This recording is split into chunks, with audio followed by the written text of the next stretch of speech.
তেতিয়া আজি নন্দী ভেংগী মণি মন্ত্ৰকে আদি কৰি শিৱৰ অনুচৰসকলে যায়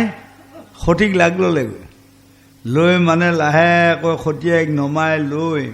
ধুনীয়াকৈ উৰাই পিন্ধাই মানে গৰুটোৰ ওপৰত উঠাই লৈছে আৰু ইয়াত কৈছে চন্দনো পিন্ধাইছে চন্দনৰ মূল কেইবাটাও আছে কথা বাৰু চন্দনকে পিন্ধাই লৈ ধুনীয়াকৈ মানে তেওঁলোকে মানে বোধ হয় কিবা নখত লগোৱা পালিচো নিছিল নেকি তাৰো অন্ত নাই আৰু চববিলাক ধুনীয়াকৈ মানে সজাই লৈ গৈছে কক লৈ গৈছে আজি সজাই যেনেকৈ আমাক দেখুৱাইছে এটা ছাগলী বলি দিয়া আগমুহূৰ্তত দগুৰি সজাই নহয় সেন্দুৰৰ ফুট দি উৰাই পিন্ধাই ধুৱাই বোৱাই তেনেকৈ আজি সতীয়েও বুজি পোৱা নাই সতী কিন্তু মহামায়াৰ অংশ আছিল কিন্তু হ'লেও ভূত ভৱিষ্যত বৰ্তমানটো সতীক জানিবা নিদিলে শিৱই ভূত ভৱিষ্যত বৰ্তমানখিনি জানিলেও কিন্তু ক'ব নোৱাৰে বিধিৰ লিখন নজায় খণ্ডন আৰু অতি সোনকালে এতিয়া সতী মৰিব লাগিব সতী মৰি পাৰ্বতীৰ জন্ম হ'ব লাগিব পাৰ্বতীৰ জন্ম হ'লে শিৱই পাৰ্বতীয়ে ঔৰসত কাটিক জন্ম হ'ব লাগিব নহ'লে দেৱতাসকলৰ দুৰ্গতি সীমা নোহোৱা হৈ আছে হয় তেতিয়া কাৰ্তিকে দেৱ সেনাপতি হৈ জম্ভাসুৰক মাৰিব লাগিব এইটো হ'ল মানে আগৰ নাটক এখন নাটকহে চলাই আছে এতিয়া আমাৰো এখন নাটকহে নহয় পাৰত আমি পাইছোঁ কোনোবাই কি পাৰত পাইছে কলেজৰ প্ৰফেচৰ সিও এটা পাৰত পূৰ্বজন্মৰ যে পুণ্য কৰি আছে সেইটো পাৰত আমি পাৰত পালোঁ ভাগৱত গাই ফুৰা সিও এটা পাৰত আমাক দি পঠিয়াইছে তোৰ পৰা ভগৱন্তে যদি দি নপঠিয়াই কোনেও একোডাল নাপায় মিছা কথা এইটো নহয় বাৰু তাতে কোনোবাই পাইছে ইঞ্জিনিয়াৰ পাৰত DC পাৰত পাইছে কোনোবাই MLA পাৰত পাইছে কোনোবাই মন্ত্ৰী পাৰত পাইছে গৈ আছে আৰু নহয় আকৌ কিছুমানে এতিয়া কি পাৰত পাইছে টমটমৰ পাৰত পাইছে সেয়া চলাই ফুৰা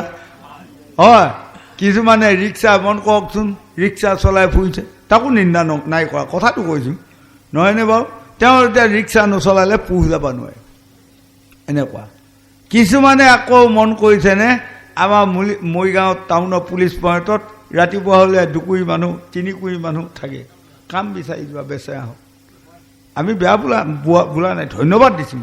কাৰণটো কথাটো কৈছোঁ এয়াই হ'ল বিধিৰ লিখন নজায় খণ্ডন গতিকে আজি আপোনালোকে এই বিধিখন অকণমান পূৰ্ণাংগ স্বৰূপ দিয়াৰ সুবিধা অকণমান পাইছে কাৰণে নিশ্চয় ইয়াত কোনোবা সদাশয় লোকে কমিটিয়ে হওক কিবাই হওক ৰাইজে হওক আটাই যে লগ হৈ যে এইখন মহান ভাগৱত পাতিছে ধন্যবাদ ভাগৱতৰ ওপৰত ধৰ্ম কলিত নাই তাৰ কথা দিয়ে ভাগৱতৰ লাষ্ট টাইমত পাবগৈ মই অকণমান আগুৱাই দিওঁ উদ্ধৱক ভগৱন্ত কৃষ্ণে কৈছিল নহয় তেতিয়া উদ্ধৱে প্ৰভু ভগৱন্তৰ 2খন ভৰিতে ধৰি ডগৰি কান্দিছে প্ৰভু আপুনি যদি এসময়ত যায়গৈ গতিটো কি হ'ব কলিযুগ অনাচাৰে আচাৰ হ'ব অবিচাৰে বিচাৰ হ'ব অকথকীয়া কথকী হ'ব নাজানাই জানা দেখুৱাই ফুৰিব নৰাধমে ধৰ্ম হ'ব এই বুলি কান্দাৰ লগে লগে কৃষ্ণই কৈছে হেৰা হে উদ্ধৱ সখী হে বান্ধৱ সখী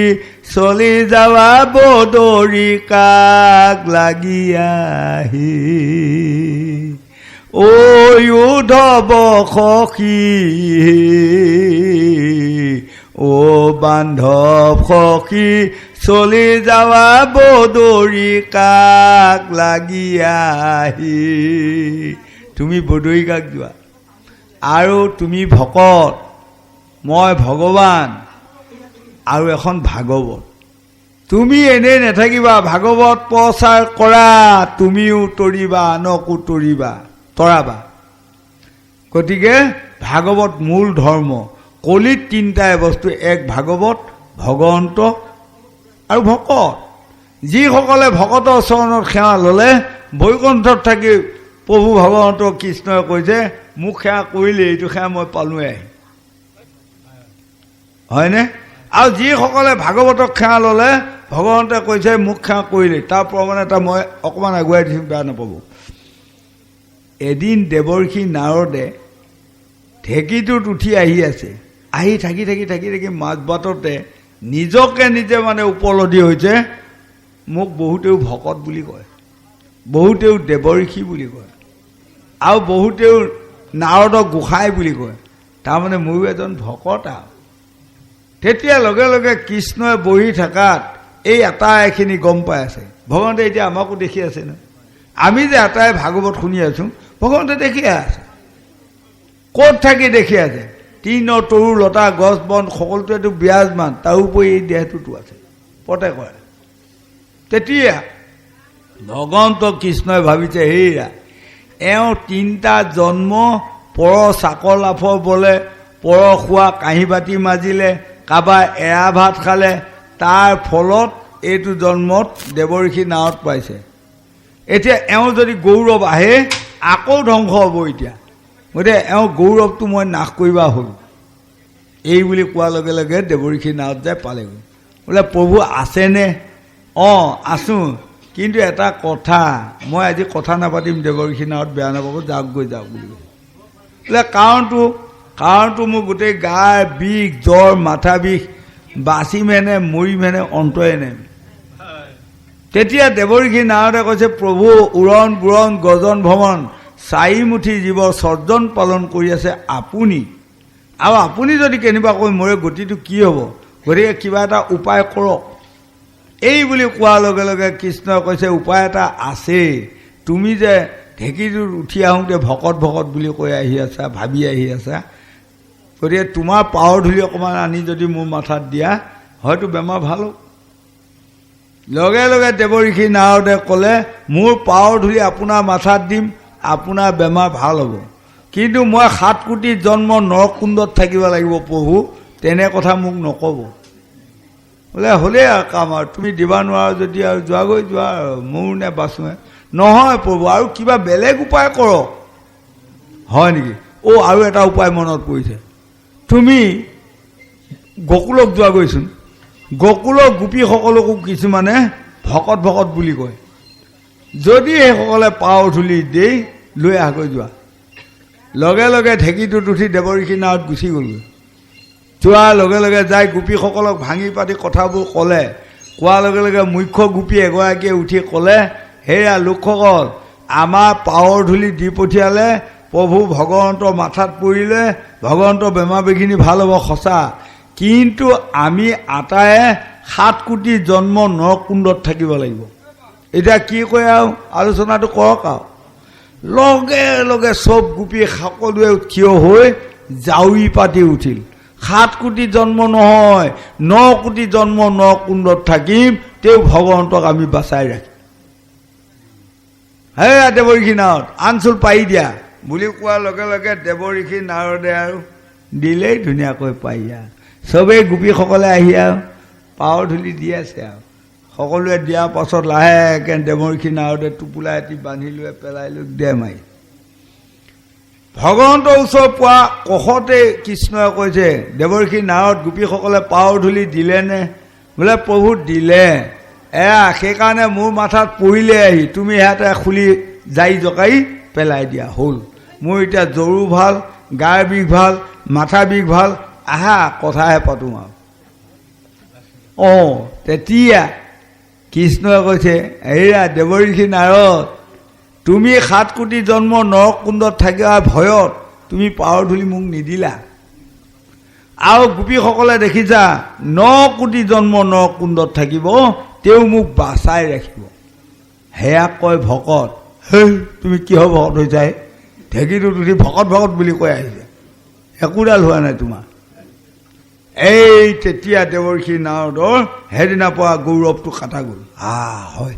গোপীসকলৰ গুণজোখাও মই গুণ আয়ত্ব কৰিব পৰা নাই, হয়নে? এইটো আমাক কৈছে, এই নকল ভাগৱত শুনা, এই ধ্যানটো আনা। আৰু এতিয়া উঠি অহা ল'ৰা ছোৱালী, যুৱক যুৱতী, নাজানা বোৱাৰীসকলকো মই অধমে পৰামৰ্শ দিছোঁ, ক'ৰবাত ভাগৱতক আহিলে, এয়া যে আহিলে, আজি অহাৰ লগে লগে সেৱাটো কৰি আপোনালোকে ক'ব, এই সকলোৰে এইসকলৰ যাতে পাৱাৰ ধূলি মোৰ মাথাত পৰক আৰু পৰিলগৈ। এতিয়া আহোঁতে যদি কোনোবাই ক'ৰবাত পাহৰিলে এতিয়া যোৱা সময়ত সেইখিনিত খেয়া এটা কৰিব নামঘৰ পৰা নামি ক'ব আটাই পাৱাৰ ধূলি মাথাত দিয়ক, পাৱাৰ ধূলি মাথাত পৰিব। আমি এই এটা এটাকৈ পাৱাৰ ধূলি দিয়ক মাথাত লওঁ বুলি ঘূৰি ফুৰিলে কিমান লৈ ফুৰিব কওকচোন। এতিয়া তেতিয়াহ'লেতো ভাগৱত শুনাই নব, গোটেই সোপাই জড়িত তেনেকৈ ঘূৰি ফুৰোঁ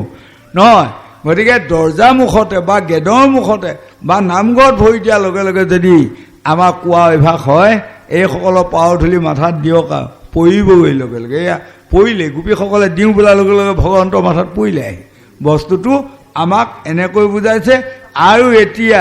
নন্দী ভেংগীৰ পৰা আদি কৰি সকলোৱে আজি সতীক সজাই লৈ গোটেইসকলে খোজকাঢ়ি গৰুটো পিঠিত উঠাই লৈ গোটেইসকলে আনন্দত গৈ আছে আৰু চালা বঢ়িয়া যজ্ঞ। আজি সতীয়াই নাহা হয়তো আমিও যাব নাপাওঁ, দেখিমগৈ আৰু কেনেকুৱা। তাত বোলে শুনিছোঁ কুঁহিয়াৰ নাৰিকল পৰা আদি কৰি মৌ ঘিউৰ পৰা আদি কৰি নানান দ্ৰব্য গোটাই আনন্দত গৈ আছে। কিন্তু এতিয়া এই যে আমাৰ কয় বাটত আছে কণা বিধি বুলি, এয়া কণা বিধি এটা যে তাত লাগি আছে এইসকল বেচেৰাসকলে বুজি পোৱা নাই, হয়নে? সেইকাৰণে আমাক কৈছে এই নসকল আমি সাধু হ'ব জানিব লাগিব। সাধু কাক কয়? সাধন কৰিব লাগিব। এতিয়া সাধন কৰিব লাগিব। আমি ক'ৰ পৰা আহিছোঁ,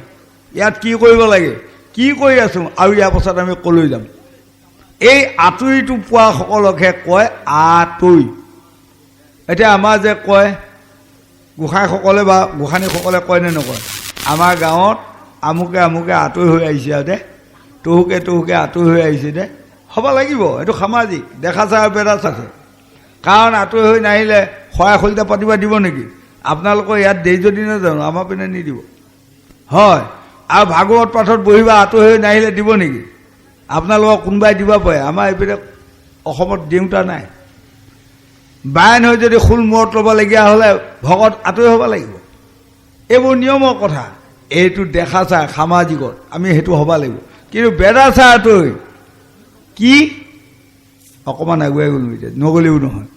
এইখন হ'ল 18,000 ভাগৱতৰ শ্লোক।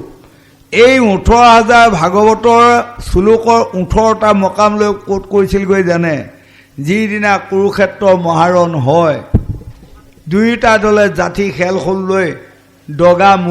গদা মুদগৰ খৰধনু লৈ হাজিৰ হ'ল। সেইখিনি সময়তে ভীষ্মই শংখটো বজাই দিব। এতিয়া শংখটো বজাই দিয়াৰ লগে লগে যুদ্ধ হৈ যাব। তেনেকুৱাতে কৃষ্ণই অৰ্জুনৰ লগত ৰথখন লৈ যায় মাজত সোমোৱাই দিলেগৈ।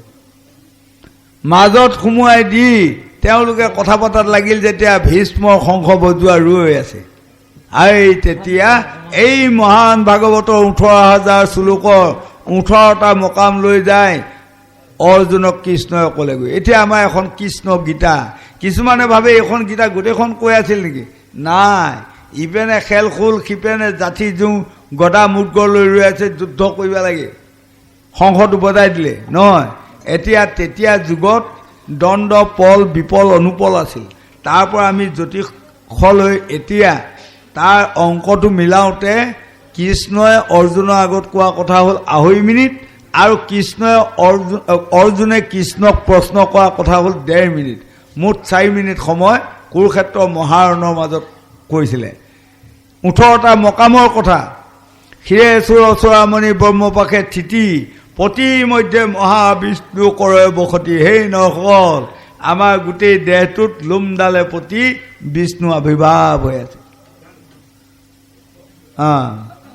ক্ষীৰেশ্বৰ অচৰামণি ব্ৰহ্মপাশে থিতি পতি মধ্যে মহাবিষ্ণু কৰে বসতি। চৈখু মধ্যে কালাচন কৰি আছে ধ্যান। নাসিকাত নিতানন্দ মধু কৰে ঘান। কৰ্ণত শ্ৰী চৈতন গোহাঁই হৈ আছে সাৱধান। মুখত ভদাইছ বখি 32 যোগান।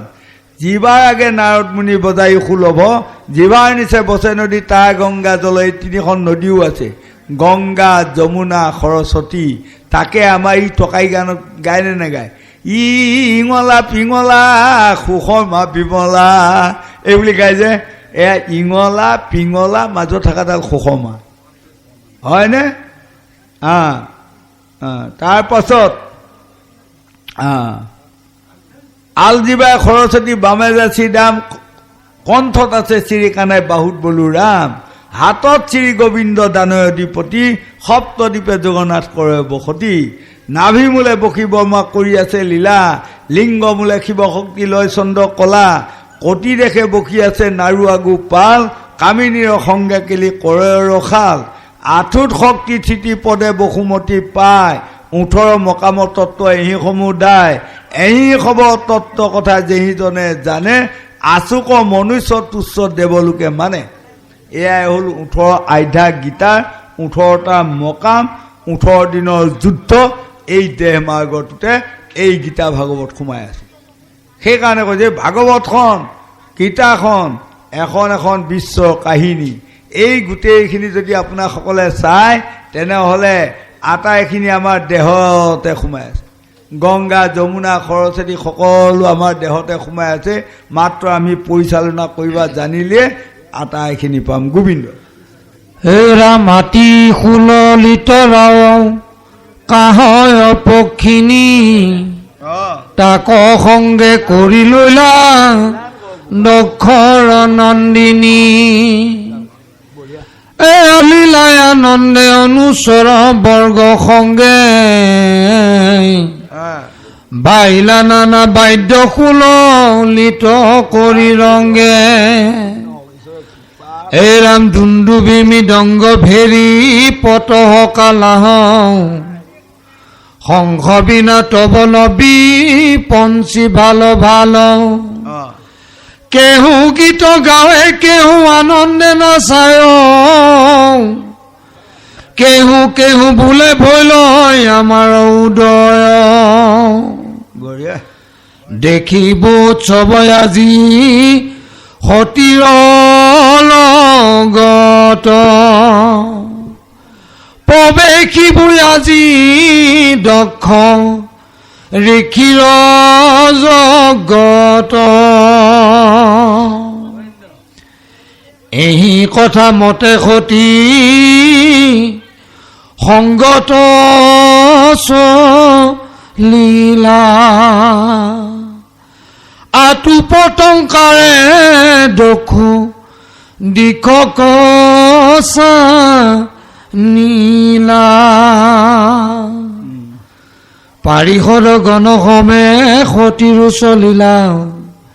তেতিখনে পিতৃৰ জগত প্ৰৱেশিলা দেখিলা সহ্য যজ্ঞ অতি ভয়ানক পঢ়ে বিপ্ৰগণে মন্ত্ৰ পকুৰ হিংসক এতিয়া আমাক ইয়াত দেখুৱাইছে হে গুৰুসকল বিধিখনৰ কথা হাই পাৱাৰ এইটো তাক না কৰিব পৰা ক্ষমতা নাই আজি জগতৰ ঈশ্বৰ প্ৰভু হৈও কান্দি কান্দি ৰৈ আছে সতীক পঠিয়াই দি তেওঁ নিজে জানি গৈছে যে বিধিত যে লিখন আছে মৰিবগৈ আৰু হয়নে এই কাৰণে কৈছে আমাক বিধিৰ লিখন নযায় খণ্ডন কাৰ শক্তি আছে তাক কৰিবে মোচন গতিকে সেই নৰসকল আমি এইবাৰ নৰ জন্ম পাইছোঁ বৰ্মা আদি 33 কোটি দেৱতাই বিষ্ণুক আৰাধনা কৰি আছে কটা খুলিত আমাকো এবাৰ জন্ম দিয়ক না নৰ এবাৰ নৰ জন্ম পালে যেতিয়া 100 কোটি জন্মৰ দুখভুল অপৰাধ পাপ নাশ কৰা সুবিধা পায় তেনেহ'লে আমাকো এবাৰ দিয়কচোন কিন্তু 13 কোটি দেৱতাই পোৱা নাই আমি আকৌ ক'ৰবাত বিচাৰিছিলোঁ নে সুধিছিলোঁ নে তাৰ কথাটো নাজানো আৰু কিন্তু পাই গৈছোঁ পাই পেলাই যদি অৱহেলা নহয় বাৰু এতিয়া মন কৰকচোন আইসকলে একোগৰাকী আইসকলে জীৱনত পাটৰ কাপোৰ এযোৰ পিন্ধো পাটৰ কাপোৰ এযোৰ পিন্ধো বুলি একেবাৰে ঢপলিয়াই আছিল যাই যাই পাই গ'ল কাপোৰ পাটৰ কাপোৰ এযোৰ পাই পেলাই কি হ'ল একোগৰাকীয়ে তাৰ মূল্যটো বুজিলে একোগৰাকীয়ে আকৌ ক'ৰবাত সৰকাই পেলাই ক'ৰবাত ডাঠতে পেলাই থৈ দিছে নিয়ৰটো ভিজিলে বৰষুণতো ভিজিলে মূল্যহীন গতিকে সেই নৰসকল অপব্যৱহাৰ নকৰিবা কাক কপালখনক আমি কপালখনৰ কাৰণে এইখন পাই আছোঁ আকৌ যদি আমি কপালখনক ভাল ব্যৱহাৰ এটা লগাব পাৰোঁ তেনেহ'লে আকৌ জন্মে জন্মে এইটো সুবিধা আমি পাম আৰু যেনেকৈ এতিয়া মন কৰিবচোন কাক কোনে কি সুবিধা দিয়ে এতিয়া মন কৰিব সকলো ৰাইজৰ মাজতে কাক মেধি পাতে যিসকলে ভগুৱা বটুৱা ভাল সমভাৱ আছে তাক সি মেধি নহওঁ বুলিও ৰাইজে ক'ব মেধি হয় যিটো স্বভাৱ চৰিত্ৰ বেয়া সেইজনে মেধি হওঁ বুলি ক'লেও ৰাইজে পাতিবনে নাপাতে তেনেকৈ আমি এতিয়া এই নৰজন্মটো পাইছোঁ বিধি তৈয়াৰ কৰা সুবিধা এটা পাইছোঁ যেতিয়া ইয়াক অপব্যৱহাৰ কৰিব নাপায় তাই কথা এতিয়া আমি বহু জন্মৰ পৰা আহি এইখিনি কেইটা জন্ম বা কিমান নৰ হৈ আহিছোঁ কি জানি পোক পেলুৱা হৈ আহিছোঁ সেইকাৰণে আমাক কৈছে নৰসকল ভিখাই দেখি নিন্দা নকৰিবা কি জানি কোনোবা এটা জন্মত তুমিও ভিক্ষা কৰি ভাত খাই আহিছা আকা নহয় ঠেলা চলোৱা দেখি পেলাই এটাক নিন্দা নকৰিবা কি জানি কোনোবা এটা জন্মত ঠেলা চলাই মৰিও আহিছোঁ আকা নহয় এটা গাহৰি দেখি নিন্দা কৰিবা দিয়া নাই গুৰুজনা শংকৰদেৱে লিখিছে কুকুৰ চিগাল গধবোৰ আত্মাৰাম জানিয়া সবাকো কৰিবা প্ৰণাম কি জানি ময়ো কোনোবা এটা জন্মত গাহৰি হৈ বৰ কচু সোপা খাই থৈ আহিছোঁ আকা হয়নে একোতো ধৰিব পৰা নাই কিন্তু এতিয়া আমি সাধু হ'ব লাগিব সাধু হৈ যদি সাধন কৰোঁ তেনেহ'লে কেইটামান জন্মৰ কথা আমি ক'ব পাৰিম নৰে এতিয়া যেনেকৈ মই অকণমান আগুৱাই গ'লোঁ ধৃতৰাষ্ট্ৰই 100টা জন্মৰ কথা জানিছিল ধৃতৰাষ্ট্ৰ সেইকাৰণে কুৰুক্ষেত্ৰ মহাৰণৰ মাজত তেওঁৰ 100টা পুত্ৰ যেতিয়া পাণ্ডৱে মাৰি আছে তেওঁতো বুকত ভুকিয়াই ভুকিয়াই দুগুৰি কান্দি আছে তেওঁ অন্ধ কিন্তু 10,000 হাতীৰ বল যাৰ গাত আছিল এই 10,000 হাতীৰ বলই যেতিয়া ভুকিয়াই আছে বুকু থেথেলা হৈ গৈছে তাৰপাছত যিদিনা দুষাসনক ভীমে ৰক্তপান কৰি থাকে সঞ্জয়ে সুধিছে হেৰা মহাৰাজ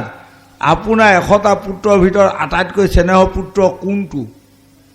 তেতিয়া ধৃতৰাষ্ট্ৰই কৈছে আটাইতকৈ মোৰ চেনেহৰ পুত্ৰ দুষাসন হয় নেকি তেনেহ'লে হৌৱা ভীমে বগাই লৈ ৰক্তপান কৰি আছে উপায় নাই এইটো ভুকিয়াই আছে যায় যি সময়ত দুৰ্যোধন মৰিল মৰাৰ লগে লগে তেতিয়া সঞ্জয়ে কৈছে মহাৰাজ আপোনাৰ পুত্ৰও শেষ কুৰুক্ষেত্ৰৰ সমৰ শেষ হইয়া কেইটামানে গাঁত খান্দি কৰিছে তাৰমানে জয় পতাকাডাল উত্তোলন কৰিব এতিয়া পাঁচ পাণ্ডৱে তাৰমানে জয় পতাকাডাল উত্তোলন কৰিব তেতিয়া খুব কান্দি ভুকিয়াই আছে এতিয়া মহাৰাজ কোনফালে যাব কি কৰিব তেতিয়া কান্দি ধৃতৰাষ্ট্ৰই কৈছে হেৰা সঞ্জয় প্ৰাণ কৃষ্ণ কোনফালে আছে মোক লৈ বলাচোন কান্দি স্থিৰ নাই আজি 100টা পুত্ৰ মোৰ এটাও নাই লৈ গ'ল লৈ যাই পেলাই ওচৰতে যাই পেলাই সঞ্জয়ে কৈছে মহাৰাজ এয়া প্ৰাণ কৃষ্ণ আপুনি কি কয় কওক তেতিয়া কান্দি কৈছে হেৰা প্ৰাণ কৃষ্ণ তুমি যে ভগৱন্ত মই তাক বুজিলোঁ ভাই উৰণ বুৰণ গজন ভ্ৰমণ 4 মুঠি জীৱ যে স্বৰ্জন পালন সংহাৰ কৰি আছা তুমি যে মই আজি খুব বুজি গ'লোঁ গতিকে মই খুব দুখতে কান্দি বুকুখন ভুকিয়াই থেথেলা কৰিলোঁ আৰু মই তোমাক ভগৱান হ'লেও তোমাৰ যে বিচাৰ শুদ্ধ নহয় মই চিঞৰি কৰি যাম যাতে মোৰ কোৱা বাণীটো চন্দ্ৰ সূৰ্য থকালৈ তোমাৰ গাত কুখিয়াতি চেকা পৰি থাকিব তুমি তাৰমানে যাকে ভাল পোৱা তাকে ৰক্ষা কৰা যাক বেয়া পোৱা তাকে ধ্বংস কৰা মই 100টা জন্মৰ কথা জানো মই কাৰো অন্যায় কৰা নাই পাপ কৰা নাই দুখ কৰা নাই ভুল কৰা নাই অপৰাধ কৰা নাই তেনে স্বত্বত যদি তুমি ভগৱান তুমি মোক আগে মাৰিব লাগিছিল মাৰি লৈ যদি মোৰ ল'ৰাসকলক পুত্ৰসকলক এটি কৈ মাৰি থকা তাত মোৰ বেজাৰ নাই কিন্তু তুমি কোন ভগৱান তুমি মোক অন্ধ কৰি জীয়াই ৰাখি মোৰ 100টা পুত্ৰ মৰা বেজাৰ দি আজি মোক বুকুখন ভুকিয়াই ঠেলা কৰি পেলালোঁ এই বুলি যেতিয়া ধৃতৰাষ্ট্ৰই দুগুৰি কান্দিল আৰু আজি তোমাক মই এইখিনি কথা কৈ তোমাৰ চকুৰ আগত আৰু 3 বুকু দি মই গুচি যাম এই বুলি যেতিয়া বুকু দাঙি ল'ল লগে লগে কৃষ্ণই আগুৱাই আহি হাতখনত ধৰিছে মহাৰাজ নামাৰিব হয় আপোনাৰ বুকুখন ভুকিয়াই তেনেই থেথেলা কৰিলে কিন্তু আপুনি 100টা জন্মৰ কথা জানে মহাৰাজ ইমান কান্দিছে কিয় নাকান্দিব তাৰ আগৰ জন্মটোত আপুনি কিমানবিলাক দুখ ভুল অপৰাধ পাপ কৰিলে মই আজি তাক কৈ যাম আপুনি শুনক যুগবলৈ 100টা জন্মৰ আগৰ জন্মটোত তুমি মানে এজন ৰজা আছিলা ৰজা থাকি তুমি মৃগ মাৰিবা গ'লা মৃগ মাৰিবা যাওঁতে সন্ধিয়া সময় লাগিল ঠাণ্ডা আহিল শুকান কাঠ কিছুমান জপাই দি জুই লগাই দিছা দি বাওঁহাতে ধেনুপাত সোঁহাতে কাৰপাত লৈ তুমি জুই পুৱাইছা সেইখিনি সময়তে ওপৰত এটা চৰাই বাহা আছিল তাত মানে মাতৃহীনা 100টা পুত্ৰ বাপেক চৰাইটোৱে পালন কৰি আছিল কিন্তু জুই তাপতে বাপেক চৰাইটো আহি ঢুককৈ মাটিত পৰিল পৰাৰ লগে লগে তুমি সোঁহাতে লৈ থকা কাৰপাতেৰে সৈতে চকুৱে বিন্ধি মাটিত পুতি থৈ দিলা কিন্তু চৰাইটো অন্ধ হ'ল নমৰিলা তাৰ পাছত জুই তাপতে এটি কৈ পুত্ৰবোৰ মৰি আছে অন্ধক চৰাইটোৱে দুগৰি কান্দি আছে পুত্ৰৰ শোকত কান্দি শেষত অন্ধক চৰাইটোৱে তোমাক কি অভিশাপ দি গৈছিল জানা মই আজি যুগ বলে তোমাক খুনুৱাই দিম এই বুলি কৃষ্ণই হাতখন লৈ যায় ধৃতৰাষ্ট্ৰৰ কাণত মানে এনে কৈ দিছে শুনা চৰাইটোৱে কি কৈছে তেতিয়া চৰাইটোৱে কৈছে হেৰা নৰা ধম ৰজা তুমি ৰজা হৈ যা ইচ্ছা তাকেই কৰি ফুৰিছা তুমি আগে মোক অন্ধ কৰি লৈ মোৰ 100টা পুত্ৰ মৰাৰ যি বেজাৰ দিলা তোমাক আজি মই অভিশাপ দিলোঁ কোনোবা এটা জন্মত তুমিও অন্ধ হৈ 100টা পুত্ৰ মৰাৰ বেজাৰত বুকত ভুকিয়াই কান্দি থাকিব লাগিব শুনিলানে ৰজা ধৃতৰাষ্ট্ৰ লুমগা শিৱৰি আহি তেতিয়া কৈছে প্ৰাণ কৃষ্ণ মোক উদ্ধাৰ কৰক কেনেকৈ মই উদ্ধাৰ পাম এই সোপা তাপতে মই মজি গ'লোগৈ তেতিয়া কৃষ্ণই কৈছে অন্য উপায় একো নাই তোমাৰ এটাই উপায় আছে যদি বনাগ্নি জুইত পৰি এইবাৰ তুমি দেহটো ত্যাগ কৰিব পাৰা ইহকালে পৰকালে তোমাৰ আত্মাই গতি পাব এই 100 বছৰ আগৰ ভুলটো এইবাৰ মই পবিত্ৰ কৰি দিছোঁ তোমাক মই ভালহে কৰিছোঁ তুমি মোৰ বেজাত মোক ক্ৰোধ কৰি কিয় কান্দি মৰিছা তোমাৰ কাৰণে মই পবিত্ৰ কাম কৰিলোঁ সেইকাৰণে আপোনালোকে গমে পাইছে মহাভাৰতত পঢ়ি এই কথাকণ কোনে জানিছিল জানে বিদুৰে জানি দভাগ ৰাতি আহি গান্ধাৰী আৰু ধৃতৰাষ্ট্ৰক লৈ যায় বনাগ্নি জুইত পৰি তিনিও মৃত্যু হৈ গতি পালে সেইটোকে আমাক কৈছে গতিকে আমি পাপে বাপকো নে আমি যদি কাৰোবাক অন্যায় কৰি থৈ যাওঁ এইটো জন্মত নহৈ কোনোবা এটা জন্মত এদিন তাৰ মানে বীজাণুটোৱে বেয়া ৰূপ এটা ল'ব গতিকে যেনেকৈ এতিয়া আমাৰ মন কৰিছে নাই কিছুমানে কয় নে নকয় আগৰ যুগত এইবিলাক শুনা নাই আজিকালি ডাক্তৰে কয় নহয় অকণমান ঘাঁ লাগিলে কি বেমাৰ লাগে বুলি কয় তাত অকণমান ঘাঁ লগাৰ পাছত যে তিতি বেজি নললি কি হয় গৈ হয় অকণমান ঘাঁ লাগিলে বোলে তিতি বেজি ল'ব লাগে নহ'লে এয়া বেমাৰ হৈ গৈ পাছত হয়নে গতিকে এই জন্মত যদি কিবা বেয়া কৰি থৈ যায় আমাৰো সেয়া লাগিবগৈ গতিকে আমি এতিয়া তিতি বেজি ল'ব লাগিব এয়া তিতি বেজি বুলি ধৰি থওক গোবিন্দ হে ৰাম কাটে পশু চয় কৰে মাংস ৰয়াহুতি ভৈল যজমান দক্ষ ঋষি প্ৰজাপতি হে ৰামাচন্ত বখিয়া হবে দেৱ ঋষি গণ বিপ্ৰ হবে বিধি চয় কৰয় পঠন পিষ্টক পায়স ফল মূল পৰমান দধি দুগ্ধ গীত মধু মুদক প্ৰধান তামোল কদলি খু মধুৰি মূলান এৰা মানুহ নাম নৈবেদ্য পাতিলা থানে থান কোমলতা ৰসে ভৰি পাত্ৰ নিয়মিল দেৱতাৰ অন্ন ৰূপে জলে নিউজিল এৰাম কটু শুভ নৰ পাত্ৰ কটু ৰজতৰ কটু মিতিকাৰ পাত্ৰ বিস্তৰ কাস্তৰ কটুলময় কটু কুখৰ নিৰ্মিত কটু কটু পাত্ৰ স্বয়ং চৰ্মে নিৰমিত নানা পাত্ৰ ছয় মতে দ্ৰব্যে ভৰি নিয়মিলা থৈল ৰিখি অগণে ভাল কৰি কতু ঋষি গণে বেদ বাদ্য উচ্চাৰয় কতু কতু ঋষি বনি কুণ্ডত শুনয় কতু লেখা কৰে হোম ফল ফুল ধৰি কতু ঋষি জপ কৰে অকুশহস্ত কৰি এতিয়া যায় যজ্ঞস্থলীত প্ৰৱেশ কৰিলেগৈ একেবাৰে মাজলৈ যোৱা নাই আৰু গেটতে ৰৈছেগৈ আৰু ইহঁতে নহয় বাৰু দেখিছে যে সভাস্থলীখনত এনেকুৱা ধৰণৰ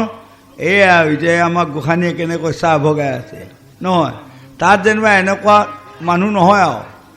চাহ ভগাই আছে চিৰা দৈ ভগাই আছে মৌ ঘিউ ভগাই আছে নানান ৰকমৰ এই কি পাৰ্টি বুলি কয় যে আজিকালি আমাৰ বিয়াই সভাই যে ভগাই ফুৰে কেটাৰিং কেটাৰিং পাৰ্টি এই বা কেটাৰিং পাৰ্টিয়ে তাৰমানে ভগাই আছে এনেকুৱা গোসাঁনীসকলে তাত সুবিধা পোৱা নাই দিয়া ভগাই আছে মানে এই শিৱৰ যিসকল অনুচৰ গৈছে নন্দী ভিংগীকে আদি কৰি সেইসকলে গেটৰ পৰা চাই মানে বঢ়িয়া পাই আছে আৰু গিলাচে মৌজোল সোপা ভগাই ফুৰিছে নাই ধুমাধুম সতীয়াই গলিয়ে তাৰমানে সতীয়াই যে ৰৈ আছে এতিয়া যাব নোৱাৰে গ'লেই হ'ল ধুমাধুম যেনে তেনে যায় সেয়া এগিলাচ খাই ল'ব পাৰিলেও আৰু হৈ গ'ল আৰু নহয় বাৰু ঘিউ মৌ নাৰিকল কুঁহিয়াৰ পৰা আদি কৰি চিৰা দৈ ক্ৰীম ইত্যাদি তাত মানে ভগাই পতাই আছে আৰু কতসকল ঋষিয়ে কুণ্ড পাতি লৈ ভিগু আদি মুনিসকলে কিন্তু তাত আহুতি দি আছে এটা যজ্ঞটো পাতা আগমুহূৰ্ততে কিন্তু কোনে জানে এই কেইজনমান ঋষিয়ে জানে ভিগু আদি মুনিসকলে সেইসকলক কৈয়ে লৈছে তাৰমানে দক্ষ ৰজাই এই যজ্ঞটো কিয় পাতিলে কি কাৰণত পাতিবলগীয়া হ'ল যিদিনা ব্ৰহ্মাৰ যজ্ঞত তেওঁ অপমান পায় শিৱক খাপ দিলে আৰু নন্দী ভিংগীয়েও পাই দক্ষ ৰজাক খাপ দিলে এনেধৰণৰ কিছুমান হ'ল তাৰ পাছত মানে দক্ষ ৰজা ক্ৰোধান্বিত হ'ল শিৱক কোনদিনা পাওঁ মানে অপমান দিহে এৰিম গতিকে প্ৰথমে আলোচনা কৰি দক্ষ ৰাজে এইটো যজ্ঞ পাতিছে শৰত কালৰ নিশি দক্ষ প্ৰজাপতি মহাযজ্ঞ আৰম্ভিলা দেৱগণক মাতি ঠায়ে ঠায়ে নিমন্ত্ৰিল যত দেৱগণ শংকৰৰ বাদে ত্ৰিদশ কৌটি দেৱগণ তাৰমানে এক শংকৰ বাদ থাকিব সকলোকে মাতি তেওঁক অংশ নিদিম তেতিয়া তেওঁ খুব লাজ পাওক এইটো হয়নে হেন দেখি নাৰদ মুনি গুণে মনে মন শিৱ যজ্ঞ হেন হৈব কখন এহি বুলি নাৰদ মুনি ঢেঁকীত উঠিলা দক্ষৰ যজ্ঞৰ খবৰ কহিতে লাগিলা নাৰদ মুনিয়ে তিনি তুলৈকত সকলোকে মাতিল কিন্তু যেতিয়া দক্ষ ৰজাই কৈছে সাৱধান কিন্তু সতী আৰু শিৱক কিন্তু নিমন্ত্ৰণ নকৰিবা নাযাবা কিন্তু দেৱঋষি নাৰদে নাটকখন চাইছে নহয় যজ্ঞস্থলীত সতী গলিহে প্ৰাণ ত্যাগ কৰিব কৰাবা লাগিব দেৱঋষি নাৰদে কৰ্মবোৰ উচিত কৰ্ম কৰি ফুৰে নহয় লগতে পাকতে যাই দেৱঋষি নাৰদে সতীকহে লগাই থৈ সতী আই হাই তুমি গমেই পোৱা নাই কিনো এই তোমাৰ পিতাই যিডাল যজ্ঞ পাতিছে বা ইমান ধুনীয়া আৰু তোমাৰ যে ভনী বাই ভনী সোপা আছে জাকে জাকে আহি আছে একদম কি ধুনীয়া এইবিলাক আজিকালি নতুনকৈ ওলোৱা শাৰী মেখেলা চাদৰ ইটা দি পিন্ধি একদম আহি আছে নাৰদে বোলে শুনা সতী আমাৰ অৱচন পিতাৰ যজ্ঞত তুমি যোৱা এটিখন তোমাৰ যত ভনীগণ আশে জনে জন তোমাক নেদেখি মোৰ অতি দুখ মন বিলম্ব নকৰিয়াই বেগে চলি যোৱা তোমাৰ পিতা দক্ষৰাজে যজ্ঞ পাতে নয়ন ভৰি চোৱা এই আশী কথা লগাই দি থৈ গুচি গ'ল নাৰদে গতিকে সেইটোকে আমাক কৈছে এতিয়া আমি আকৌ যদি নাৰদৰ কথাখিনি দেহ মাৰ্গলৈ আনো তেনেহ'লে আমাৰ দেহত নাৰদ কোনটো আমাৰ যে কৈছে মন বুদ্ধি চিত তিনিটা বস্তু চিতটো আমাৰ নাৰদ আমাৰ হৃদয়ত চিতটো কেইবা মন কৰিবচোন কাৰোবাৰ যে আগৰ পিনে বেয়া দিন আহি থাকে সি তাক চেতাই থাকে সি কিবা গম পায় হয়নে এই চেতনাই হ'ল নাৰদ চিতত গতিকে আমাৰ পঞ্চভূতি দেহা পাঁচটা তাৰ লগত হ'ল 24টা স্বভাৱ 24টা তৎ তাৰ লগত 24টা স্বভাৱ প্ৰকৃতি তাৰ লগত 48টা ভাৱ তাৰ লগত 3303 কোটি 3টা দেৱতা তাৰ লগত আছে আমাৰ দেহটোতে 72,000 নাৰী হয়নে আচ্ছা তাৰোপৰি আছে আমাৰ 7টা হ'ল ধাতু শুক্ৰ শোণিত মেদ মাংস অস্থি মজ্জা চৰ্ম ৰূপ ৰস গন্ধ স্পৰ্শ শব্দ এইবোৰ আটাইবোৰ আছে তাতে 3303 কোটি 3টা দেৱতা যে আছে এইকেইটা কোন বুলি জানিছে জানে সেইকেইটাই হ'ল আমি দেহ মাৰ্গত চাওঁ যদি দেৱৰ এই নায়নী সেনা সেয়া নায়নী সেনা মনত ৰাখিব দেই এতিয়া বিশ্বত আমাক দেখুৱালে কুৰু পাণ্ডৱৰ এখন যুদ্ধ অকণমান দীঘল হৈ গ'ল দুখ নাপাব গোসাঁনীসকলে কুৰু পাণ্ডৱৰ যুদ্ধ আমাৰ যদি দেহ মাৰ্গত চোৱা যায় বিশ্বত চোৱা যায় যদি 5 পাণ্ডৱৰ সপ্ত ঔষধি কৌৰৱৰ একাদশ ঔষধি আৰু 5 পাণ্ডৱে সহায় ল'লে বা সাৰথি ল'লে কৃষ্ণক কৌৰৱে সাৰথি বা সহায় ল'লে নাৰায়ণী সেনাক আৰু আমি যদি দেহ মাৰ্গত চাওঁ তেনেহ'লে 5 পাণ্ডৱ কোনকেইটা আমাৰ শীত অপ তেজ মূৰ্বম এই 5টা যে ভূত এই 5টা ভূতে 5 পাণ্ডৱ আকৌ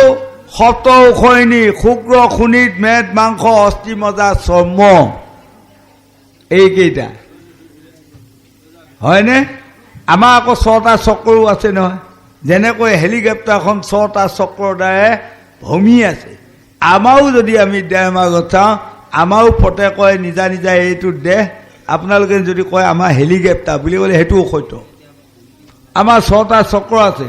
শৌচদ্বাৰ আৰু পেচাবদ্বাৰৰ মাজত থকা চক্ৰটোৰ নাম হ'ল মলাধাৰ চক্ৰ তলপেটত থকা চক্ৰটোৰ নাম হ'ল জল চক্ৰ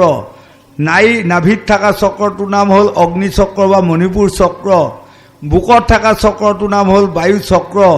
কণ্ঠত থকা চক্ৰটোৰ নাম হ'ল ত্ৰিবেণী চক্ৰ তালুত থকা চক্ৰটোৰ নাম হ'ল আকাশ চক্ৰ এই 6টা চক্ৰৰ জৰিয়তেহে আমাৰ হেলিকপ্টাৰখন আৰামত চলি আছে হয়নে এটা চক্ৰ অকণমান ব্যতিক্ৰম ঘটিলে খবনা হ'লেই নহয় আমাৰ মলাধাৰ চক্ৰটো অকণমান ব্যতিক্ৰম হোৱাৰ লগে লগে কি হ'ব এইজন তোমাৰ চিভিল লাগিল কি হ'ল এই শৌচ পেচাব বন্ধ হ'ল তাৰ বল দি মৰিলেও নোলোৱা হ'ল দা লৈ যা তোমাৰ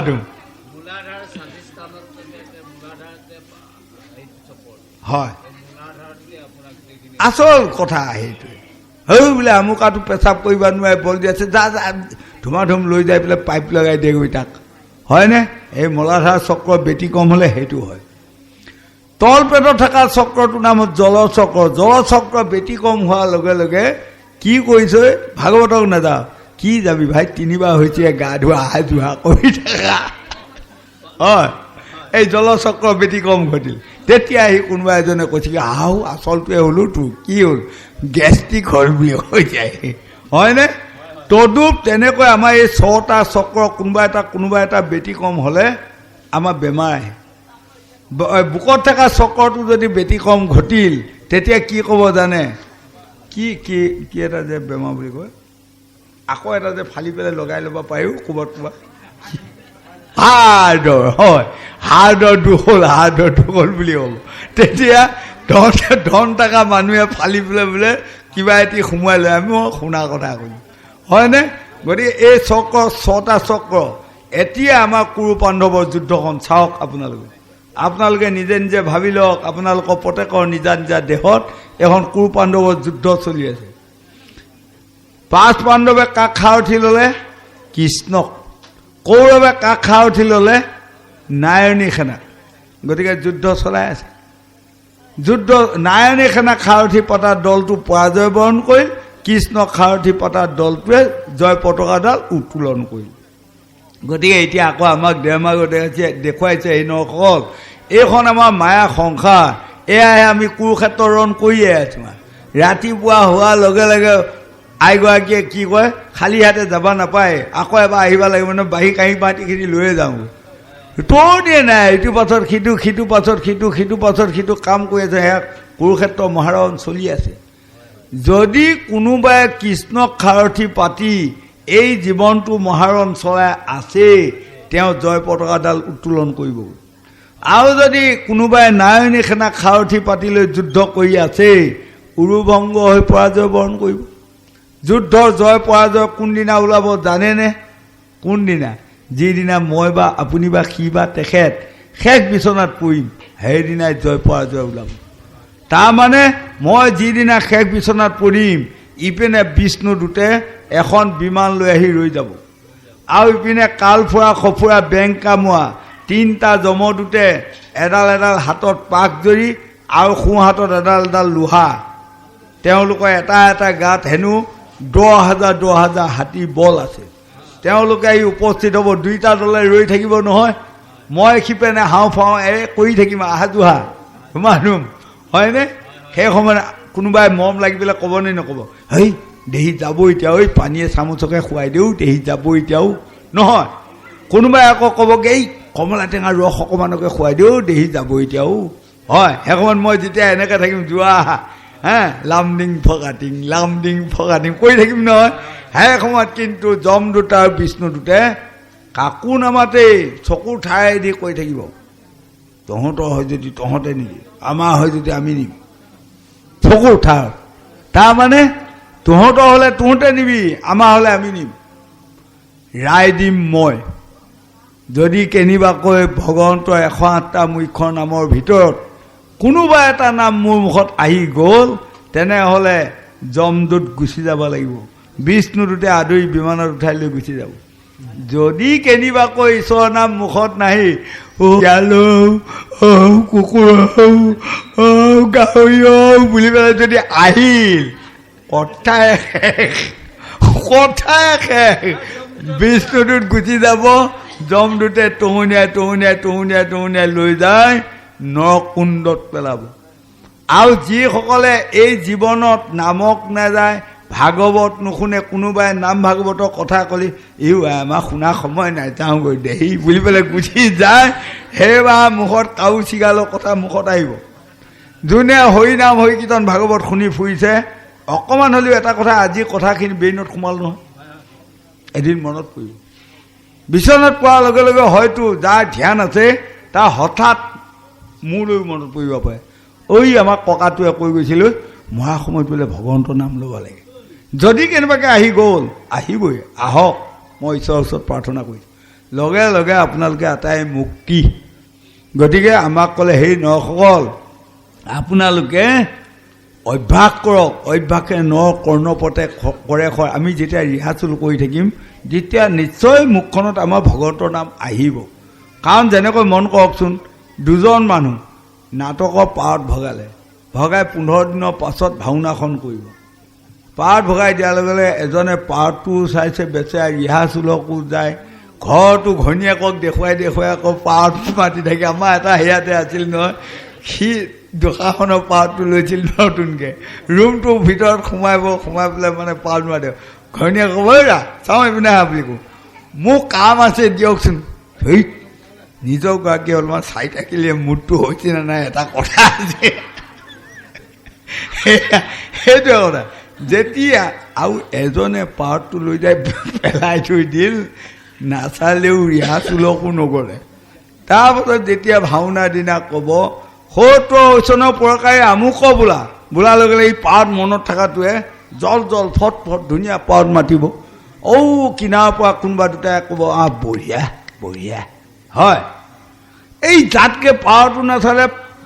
ৰিহাৰ্চেলকো নগ'লে নহয়, সেইটোক যেতিয়া ক'ব 70 প্ৰকাৰে আমুক বোলা, সি এদম আগুৱাই যাই পেলাই ক'ব দাদাই কচোন দাদাই ক প্ৰমাণ পাইছো আমি প্ৰমাণ পোৱা মানুহ এইবিলাক হয়নে অধমে কৈ যোৱা কথাবোৰ অধমে প্ৰমাণ পোৱা কথাই আপোনাক সকলোৰে আগত কৈ আছো এটাও নোহোৱা কথা কোৱা নাই মই তেতিয়া কিনাৰত থকা কোনোবা এটাই কি ক'ব জানে দেও সেইটোক ডিঙি ধৰি উলিয়াই দিয়ে ক'ব তেনেকৈ আমাকো যি যদি ভাল পাওয়াত গাঁও শেষ বিচনাৰ দিনা ধন্যবাদ হাত তালি পাম তাৰমানে বিষ্ণুদূতে বিমানত উঠাই লৈ গুচি যাব যদি কেনেবাকে দাদাই কচু দাদাই ক আহে তেনেহ'লে কালপুৱা খপুৱা বেংক কামাৰ 3টা জমদূতে লোহাৰ ডাঙেৰে কোবাই নকলৈকে লৈ যাব সেইটোৱে গতিয়াই বাঢ়ি গৈ দিয়া নহ'ব জানো এই একেটাই বস্তু গোবিন্দ হে ৰাম সেই সময়ত সতী ভৈলন্ত প্ৰবেশ দেখিলা জগৰ যত সম্ভাৰ বিশেষ ভীতগণ সমেত থাকি লন্ত মহামায়া ভুৱন মোহিনী শংকৰ নিজ যায় হে ৰাম দেখিও মহন্ত হব বিষয়ৰ সংগ ঈশ্বৰৰ মায়া মোহন তৰ হুৱে সংগ সতী শংকৰৰো কেন দেখা বিপৰীত একে শৰীৰতে ভৈলা দুয়ো হন্তু বিমোহিত এৰাম সতীৰ আনন্দ দক্ষ যজ্ঞ দৰ্শনে নাহি শংকৰৰ ইচ্ছা কুধ কৰি মনে সতীক নিৰোধ কৰি লন্ত বাৰম্বাৰ সতী ক্ৰোধিলা নিজ অস্বামী পাৰ এতিয়া আজি